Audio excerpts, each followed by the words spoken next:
Purihin ang Panginoon. God is good all the time. Tayo ay magbubulay ngayon sa tahanan ni Kuya Romy at Ate Dorcas Malyari. Ang kaya may medyo parang busy ko yun kasi meron silang yung floor furniture. Kaya ninayos nila. Ang ating titignan dito yung sinasabi ng Diyos sa Biblia ayon kay Malakyas. Alam niyo, nung panahon na yon, sa panahon ni Malakyas, si Malakyas po ay ganito nakalagay doon sa ito. Nasulat ang aklat ng Malakyas noong ikalimang siglo BC. O ikalimang siglo. Pero ano ba yung ikalimang siglo sa English? 5 century ba yun? O ano? Before Christ, BC. O, ikalima. 5 ano yan? Ano ba yun? Basta yung alam natin, ikalima. 5. Matapos may tayong muli ang templo sa Jerusalem. Yan. Ito pala yung nangyari pala itong sulat ni Malakyas noong ikalimang siglo BC before Christ.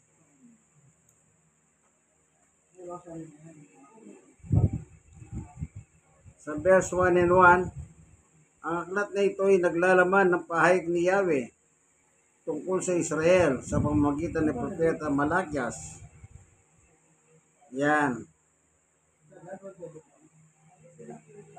Sinabi ni Yahweh sa bayan ng Israel. Ngayon, merong nakalagay dito. Sa chapter 3 verse 3, masakit ang sinabi ninyo tungkol sa akin, sabi ni Yahweh. Ang tanong meron pala sinasabi ang mga tao na nasasaktan din ng Diyos. Masakit ang sinabi ninyo tungkol sa akin, sabi ni Yahweh. Ngunit, ang tanong ninyo, ano ba ang sinabi namin laban sa inyo?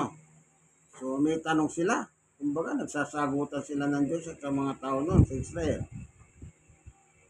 Ngunit ang tanong ninyo, ito nagtanong ang mga Israelita, ano ba sinabi namin sa inyo? 4. Sabi ninyo, ito nasagot ng Diyos, walang saysay ang maglingkod sa Diyos.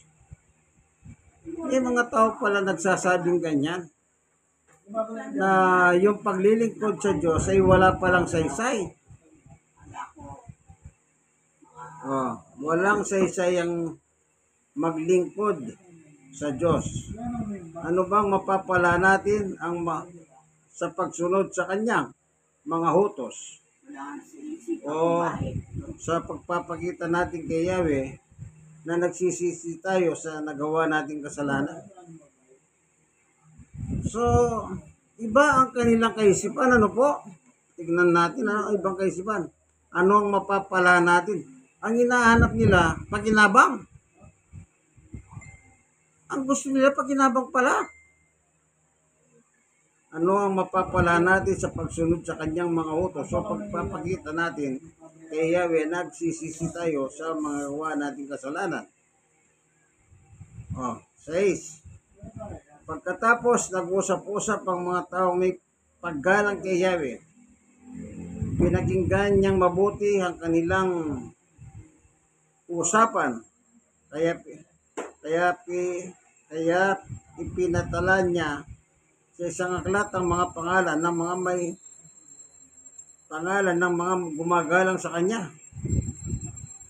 17. Magiging aking sila, sabi ni Yahweh, na makapangyarihan sa lahat. Sa araw na ako'y kumilos, itatangin ko sila bilang sariling akin. Ililigtas ko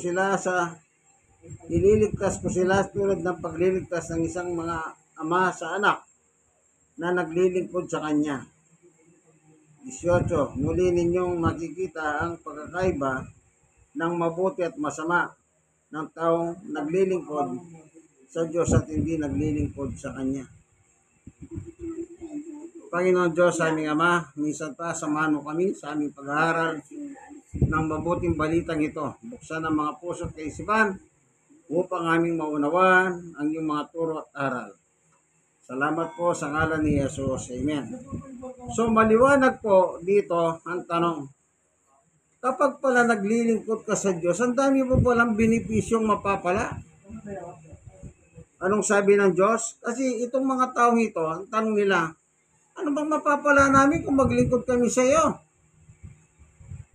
Oh, may mga tao palang ganyan ang kaisipan. Sabi ninyo, walang saysay ang maglingkod sa Diyos. Ano ba ang mapapala natin sa pagsunod sa kanyang mga hutos? O pagpapakita kay Yahweh na nagsisisi tayo sa mga nagawa nating kasalanan. So, yung tanong dito, sinagot na sila ng Diyos ngayon din. Yung nagtanong sila, sinagot sila. Ito ang tanong. Ito yung tanong, ito yung sagot. Hindi ba't sino nga pala, hindi ba't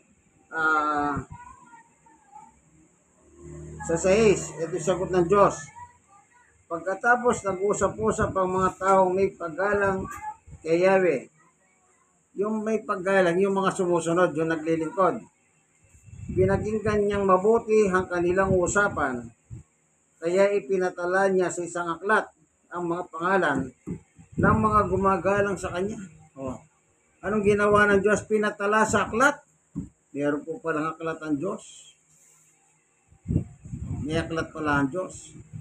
Yung aklat na tinutukoy na yun yung aklat ng buhay, kaibigan. Hindi yung aklat ng kaparusahan. Oh, pinakinggan niya eh. Sipin niyo po, mula sa langit, nakikinig ang Diyos sa kanyang mga tao dito sa ibabaw ng lupa. At naririnig sila. Oh, pagkatapos, nag-usap-usap ang mga taong may paggalang kay Yahweh, pinakinggan niyang mabuti ang kanilang usapan. Kaya ipinatala niya sa isang aklat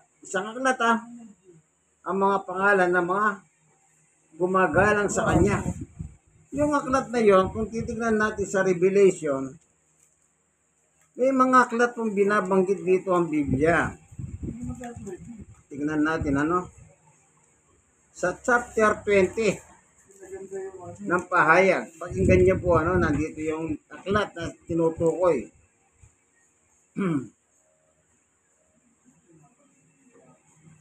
Ito po.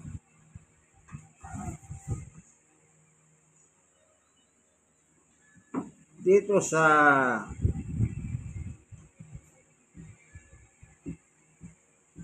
nakalagay dito, basahin natin nakalagay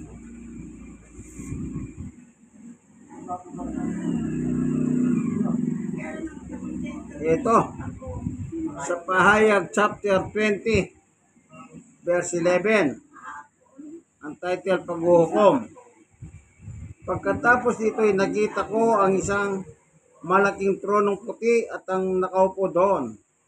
Naglawang lupa at langit sa kanyang harapan at hindi na nakita pang muli. 12. Nakita ko nakatayo sa harap ng trono ang mga namatay, maging dakila o amak, at binuksan ng mga aklat. Binuksan ng isa pang aklat, ang aklat ng buhay. Doon pala pinatala ng Diyos. Yun tinutukoy ni Malakyas sa aklat ng buhay. Sino ba yung mga taong nilagay niya ang pangalan sa aklat ng buhay? Ulitin natin ulit, 16. Malakyas 3:16. Pagkatapos nag-usap-usap ang mga taong may paggalang kay Yahweh, pinakinggan niyang mabuti ang kanilang usapan. Kaya ipinatalaan niya sa isang aklat ang mga pangalan ng mga gumagalang sa kanya. Ito yung pangako. Magiging akin sila. Sabi ni Yahweh na makapangyarihan sa lahat. Sa araw na ako'y kumilos, itatangi ko sila bilang aking sarili. Bilang aking sariling akin. Ililigtas ko sila tulad ng pagliligtas ng isang ama sa anak na naglilingkod sa kanya. 18. Muli ninyong makikita ang pagkakaiba ng mabuti at masama ng taong naglilingkod sa Diyos at hindi naglilingkod sa Kanya. Napakadali mong maunawaan, kaibigan, ang sagot ng Diyos. Ang tanong kasi nila, wala naman tayong mapapala dyan sa paglilingkod sa Diyos. Walang mapapala. Meron pala. Aari kayong bayan ng Diyos at ang pangalan nyo nakatala sa isang aklat. Itong aklat ng buhay na sinasabi dito sa Pahayag chapter 20 verse 12. Nakita kong nakatayo sa harap ng trono mga namatay, maging dakila o hamak, at binuksan ng mga aklat. Binuksan ng isa pang aklat, ang aklat ng buhay. Inatula ng mga patay ayon sa kanilang ginawa batay sa nakasulat sa mga aklat. Sa ibang aklat naman, yung mga hindi naglilingkod sa Kanya. Ito yung nagsasabi, naman tayo mapapala dyan, maglingkod man tayo sa Diyos, magsisiman tayo. Yun. Sa ibang aklat pala sila ilalagay. Sa anong aklat? Aklat ng kapahamakan, kaibigan. Inatulan ng mga patay ayon sa kanilang ginawa batay sa nakasulat sa mga aklat. 13. Iniluwa ang dagat ang mga patay naroon. Iniluwa din ang kamatayan at daigdig ng mga patay. Ang mga patay nasa kanila. Inatulan ng lahat ayon sa kanilang mga ginawa. Ayun.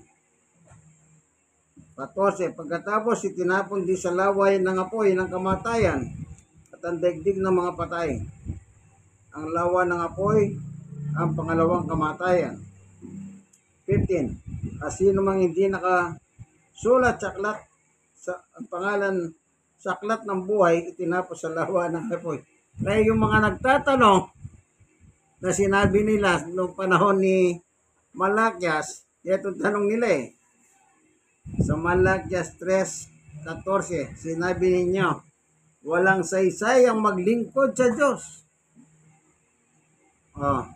Ano ba ang mapapala natin sa pagsunod sa Kanyang mga utos? O ang pagpapakita natin kay Yahweh ng pagsisisi tayo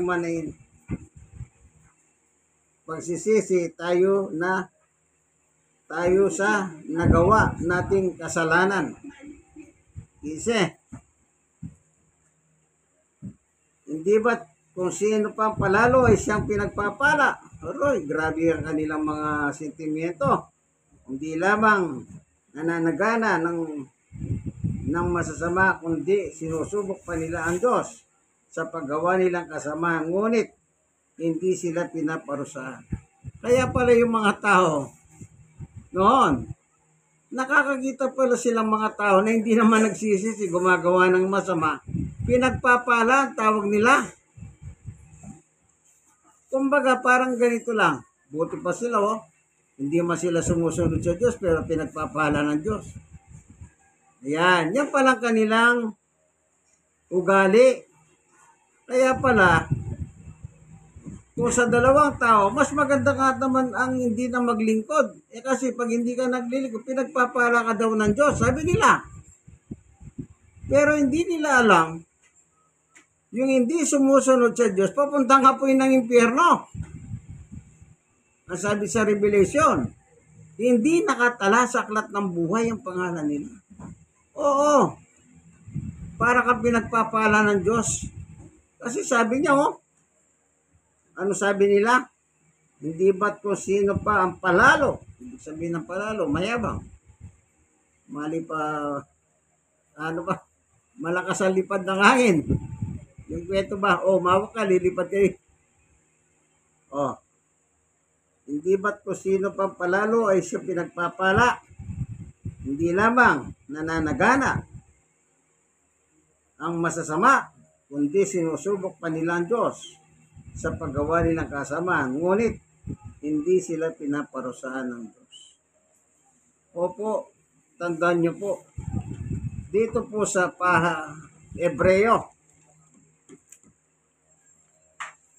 Sa Hebreo po, ang nakalagay naman, sa chapter 9, verse 27. Ano sinasabi ng kasulatan? Itinakda sa mga tao na minsan lamang mamatay at pagkatapos ay ang paghuhukom. Talagang ang Diyos po ay Diyos ng pag-ibig. Kahit gumagawa po kayo ng masama, alam niyo po ba ang Diyos hindi naman marusa ng taong buhay? Kasi ang gusto nilang makita, parusahan sila ng Diyos kaagad-agad. Hindi po, ang Diyos po hindi naman marusa ng taong buhay. Pinaparusahan lang po ang tao pagkatapos na siya po'y mamatay. Tandaan niyo po yan. After death, ang sabi, after death, ang paghuhukom. Kasi gusto ng Diyos, magbalik loob tayo sa Kanya. Kaya mali naman ang kaisipan nila noon. Bakit daw yung gumagawa ng masama, pinagpapala? So, kaya kapirin nila, ba't pa tayo maglingkod sa Diyos? Kumuha na tayo kasalanan, huwag na tayo magsisi. Total, pagpapalayan naman siguro tayo ng Diyos. Siguro maging ganun ang kanila kaisipan. Kasi nga po, sa kanilang buhay noon, ganun ang nakikita nila. Hindi po. Alam niyo po yung tinatamasa po nilang pagpapala, hindi naman galing sa Diyos talaga yun. Ang diablo man po, tingnan niyo po sa panahon na tuksoin ni Satanas, si Jesus. Alam niyo po ba anong pinangako ni Satanas? Dito po sa San Mateo chapter 4. Pagpapala ang kanyang sinasabi. Akala nila kung pinagpapala sila, okay na. Huwag na maglingkod sa Diyos. Pinagpala naman eh. Ito yung pagtukso kay Jesus Mateo 4:4. Pagkatapos sa 1, si Jesus ay dinala ng Espiritu sa ilang upang tuksuin ng Diyos ay ng Diablo. 2. Nagayuno sa loob ng 40 araw at 40 gabi at siya'y nagutom. 3. Dumating ang Diablo, sinabi sa kanya, kung ikaw ang anak ng Diyos, gawin mo tinapay ang mga batong ito. Ngunit sumagot si Jesus na susulat, hindi lamang sa tinapay na bubuhay ang tao, kundi sa bawat salitang nagmumula sa bibig ng Diyos. 5.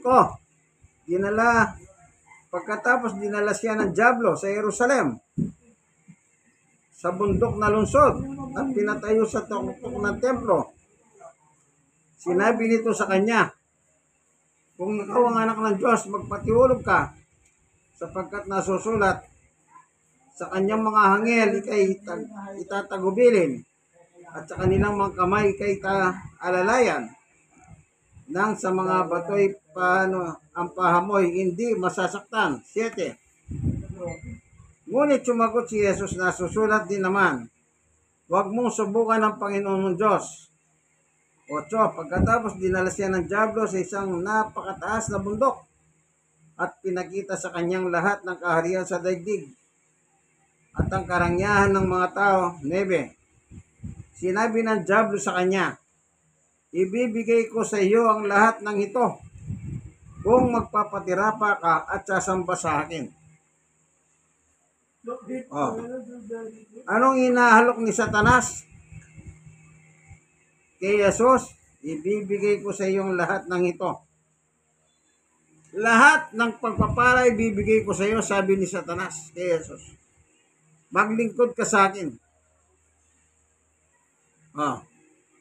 Kaya, hindi ka naglilingkod. Akala mo, kung pinagpapala ka, kagaya na sinabi na sa panahon ni Hoseas, ay ni Malakyas, ayun si Satanas siya nagpapala sa kanila. Isipin niyo po yan. Alang naman pagpapalain ka ng Diyos, hindi ka naglilingkod sa Kanya. Hindi ka gumagalang sa Kanya. Hindi ka sumusunod sa Kanyang mga kautusan. Pero pag sumunod ka, anong sabi niyang Diyos? Magiging akin sila.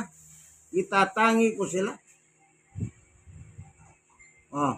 At ang pangalan nila, ang malaga, pangalan nila, nakatala sa aklat ng buhay. Lahat naman po tayo mamamatay. Itong mundong kinalalagyan natin, mawawala ito. Wala kang makikita, kaibigan. Lahat ng nakikita mo sa solar system, lahat yan mawawala. Pero kung nakatala ang aklat ng buhay, ang pangalan mo, ikaw ay papuntang langit. Pero pag wala, anong sabi niya? Papunta ka sa impyerno, parusa. Anin mo yung karangyan dito? Oo, sige nga, nabuhay kang marangya. Masarap ang buhay araw-araw. Pero ano naman ang kapalit? Buhay mo. Oh, sabi ni Jesus doon sa libro na San Marcos, tingnan natin yung aral ni Jesus. No, siya'y nangangaral sa ibabaw ng lupa dito sa San Marcos 8. Ang sabi ni Jesus, ito pakinggan niyo po ano. Ito. Sa San Marcos 8:31. Mula noon itinuro ni Jesus sa mga alagad ang mangyayari sa kanya. Simulan natin sa 31. Sinabi nila, ang anak ng tao ay kailangan magdanas ng matinding hirap. Siya'y tatakwil ng mga pinuno ng bayan, ng mga punong pare, at ng mga tagapagturo ng kautusan. Siya'y ipapatay, ngunit muling mabubuhay sa ikatlong araw. 32. Malinaw na sinabi niya ito sa kanila.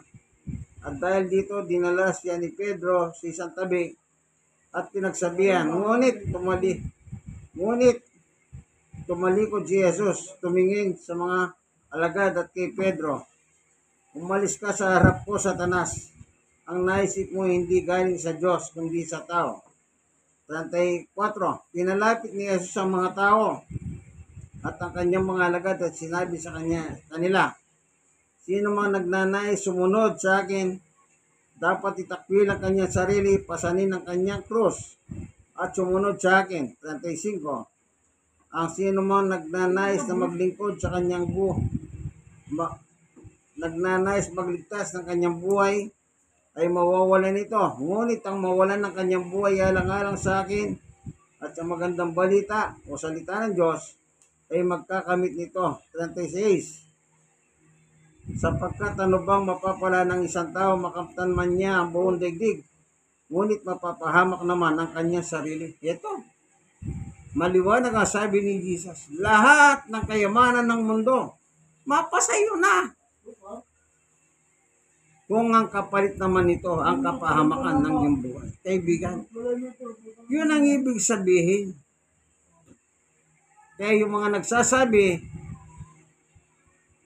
sa Malaki, ano ba mapapala natin dyan? Maglingkod tayo sa Diyos kahit magsisi tayo.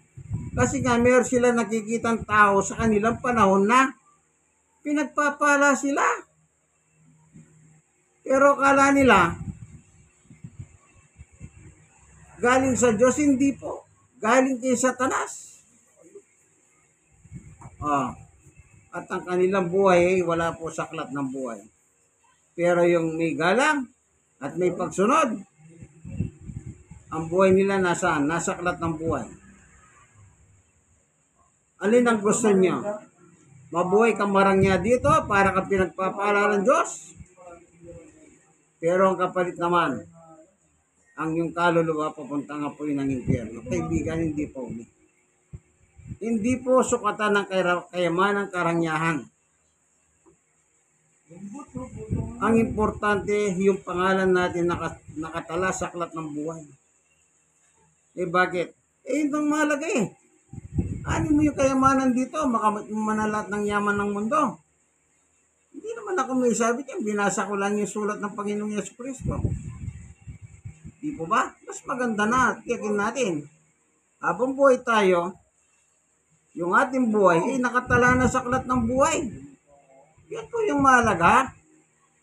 Hindi ko sana pupunta pong kaisipan natin.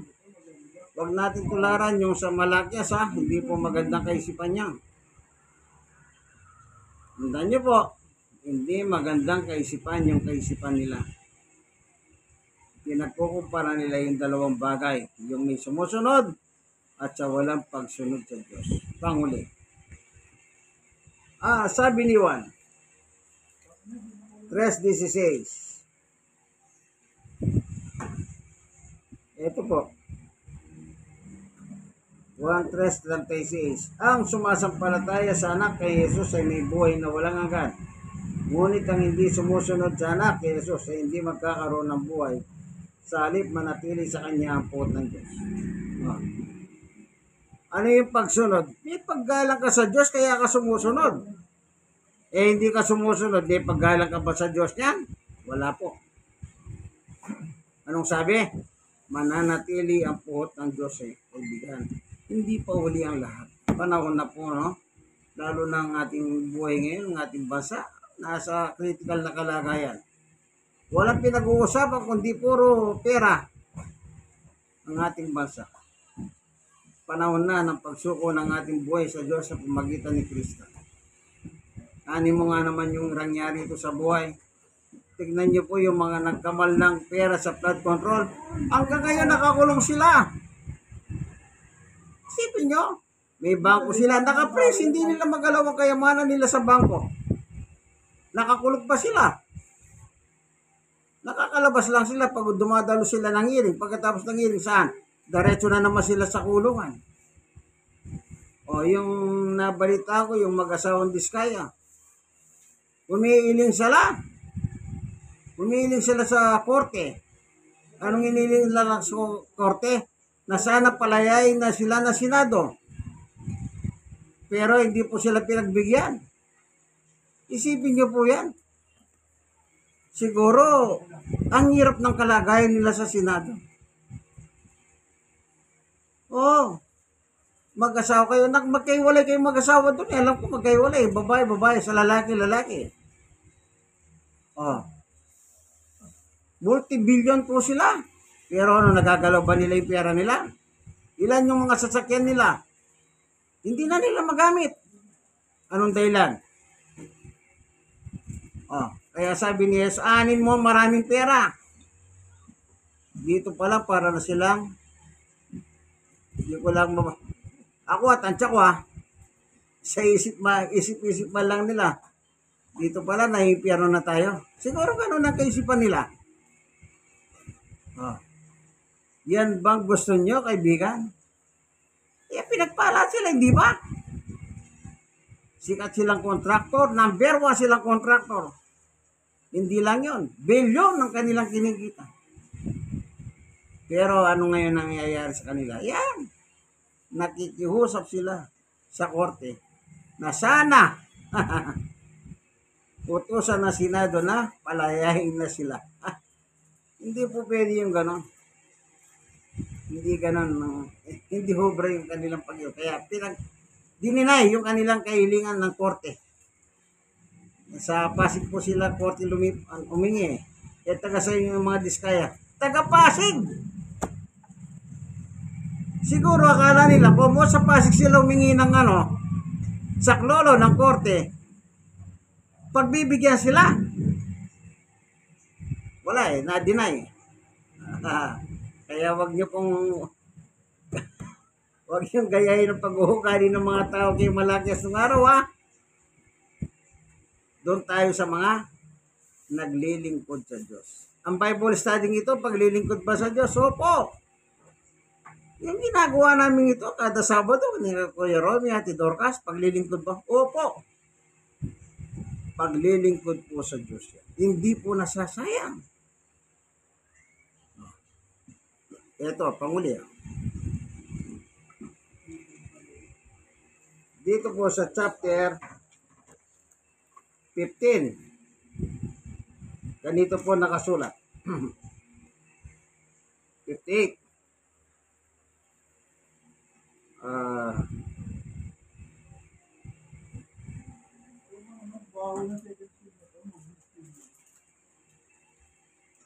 Ito. Unang Korinto, chapter 15:58. Kaya nga, mga minamahal kong kapatid, Magpakatatag kayo, huwag matinag. Maging masipag kayo palagi sa paglilingkod sa Panginoon. Alam ninyong hindi masasayang ang inyong pagpapagal para sa Kanya. Oh, parang nasa simbahan din po kami, kanya lang sa bahay nga lang. Anong maririnig mo sa simbahan? Salita ng Diyos. Anong maririnig mo sa bahay dito? Salita ng Diyos. Oh, paglilingkod ba yung magpunta ka simbahan? Opo. Paglilingkod ba yung tumakarin ka sa salita ng Diyos sa bahay? Parehas na parehas po. Ano sabi ni Pablo? Hindi masasayang. Hindi po pala sayang. Praise the Lord. Salamat, Panginoon Diyos, sa iyong pagtuturo sa amin na huwag namin maging ugali yung ugali ng mga tao noon sa panahon ni Malakyas. Palalo ang kanilang mga kaisipan. Kaya ang pangalan nila wala sa kalat ng buhay. Salamat po, Panginoon Diyos. Mas mabuting gawin na namin yung paggalang, pagsunod at paglilingkod sa iyo sapagkat pagdating ng araw, ang pangalan pala namin ay nakatala sa kalat ng buhay. Salamat po, Panginoon Diyos. Kayong mga nakikinig ng video nito, sana meron kayong natututunan. Bumabasa po tayo ng Biblia, Poimen Bible. Ang ginagamit ko, pwede naman kayo magbasa ng iba kung gusto nyo akong sundin. Malaya po kayo. Wala po tayong pipiliing Biblia. Salamat po sa ngalan ng Panginoon Yesus. Amen. Kayong mga nakikinig, thank you for watching.